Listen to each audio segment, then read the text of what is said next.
The 17th UN Conference to Combat Desertification is currently taking place in the Mongolian capital Ulaanbaatar. The COP17 conference brings together delegates from 197 countries, as well as scientists, youth, indigenous peoples, pastoralists, and smallholder farmers.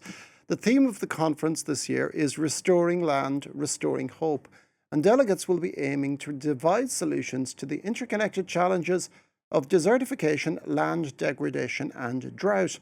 And for more on this, I can welcome now Serena Ferrari, an economist at France's Agricultural Research Centre for International Development, CIRAD, who is attending the conference in Ulaanbaatar. Good morning, Serena, and thank you very much for joining us.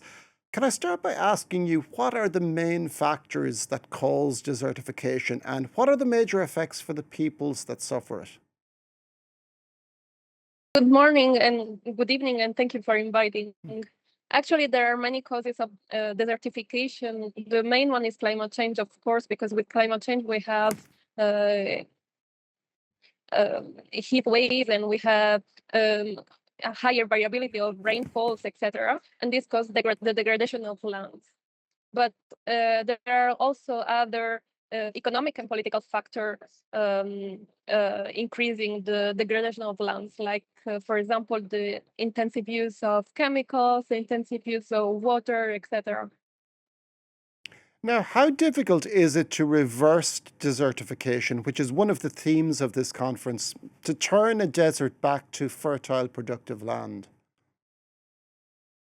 It's very difficult to fight against desertification, and maybe we can't, but we can try to stop the process and to deal with the process. And there are several solutions worldwide. Well, they are not new solutions, but they are very traditional solutions. Like, for example, you were mentioning the small-scale farmers, you were mentioning pastoralists, indigenous peoples. Those are parts of the solution because they are more respectful for the environment and they can help stop desertification and help improving the situation of lands.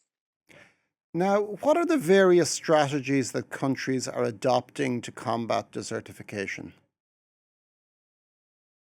Well, all the countries, actually, every country adopts a different strategy. The trend, unfortunately, the trend is to produce and to target the highest productivity. So we use our lands to get the most of the production. This is the main trend. But at the same time, we see that there are other initiatives to combat desertification. For example, in Africa, in the drylands of Africa, in the Sahel, so in the south of the Sahara, there is a big initiative called Green Great Wall, and the aim is to reforest, to promote the reforestation of degraded lands. By planting, but also by involving the local communities in this kind of activities so that they can collaborate and they can work against desertification together with the administration. Now, Mongolia is this year the host of the COP17. It's the first Asian country, or the first country in East or Central Asia to host it. Mongolia is part of the Gobi Desert. What stake does the country have in the issue of desertification itself? Yes, it's very important that Mongolia hosts the COP17 because it's very symbolic, and also it's important to highlight that it was made on purpose because the 2026 year actually is the International Year of Rangelands and Pastoralists, declared by the United Nations. And Mongolia was the first supporter, the first promoter of this international year. That's why the COP17 was organized this year here in Mongolia. And Mongolia is a rangeland, it's a rangeland country, it's a pastoralist country. And so they're victims of climate change because it's a very harsh environment, and in harsh environments, actually, climate change is stronger, and it hits very much the local communities. For example, here winters are becoming harsher and harsher, and colder and colder.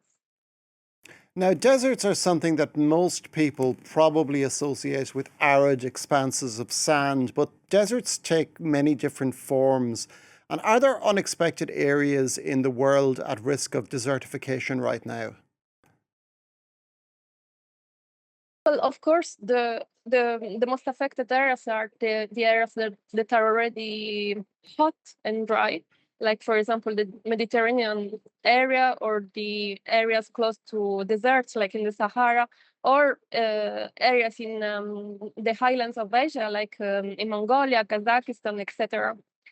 They are victim of the climate change. They are the most vulnerable actually in front of climate change because the environment is already harsh. In other environment, in other contexts, like for example Northern Europe, the climate is becoming warmer. So of course it's changing, but like we can say in a positive way. So they are less affected by this climate change. Thank you very much for that, Serena Ferrari, who's an economist at France's CIRAD and who is attending the COP17 conference in Ulaanbaatar.